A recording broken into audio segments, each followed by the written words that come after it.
ఢిల్లీ వేదికగా సేవా ప్రస్థానం కార్యక్రమంలో జనసేనాని గౌరవ పవన్ కళ్యాణ్ ప్రారంభోపన్యాసం పాల్గొన్న ఎమ్మెల్యే అరవ శ్రీధర్ జాతీయ సమైక్యత దేశ సమగ్రత లక్ష్యంగా జనసేన పార్టీ ఢిల్లీలో నిర్వహించిన సేవా ప్రస్థానం కార్యక్రమంలో పార్టీ అధ్యక్షులు ఆంధ్రప్రదేశ్ ఉప ముఖ్యమంత్రి శ్రీ పవన్ కళ్యాణ్ ప్రారంభోపన్యాసం చేశారు.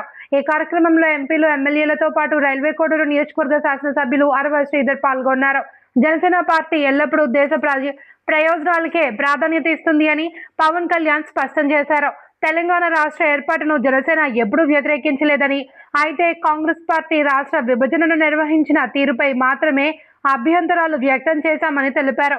ఈ ప్రక్రియలో జరిగిన లోపాల కారణంగా ఇప్పటికీ రెండు తెలుగు రాష్ట్రాల మధ్య కొన్ని సమస్యలు విభేదాలు కొనసాగుతున్నాయని పవన్ కళ్యాణ్ పేర్కొన్నారు.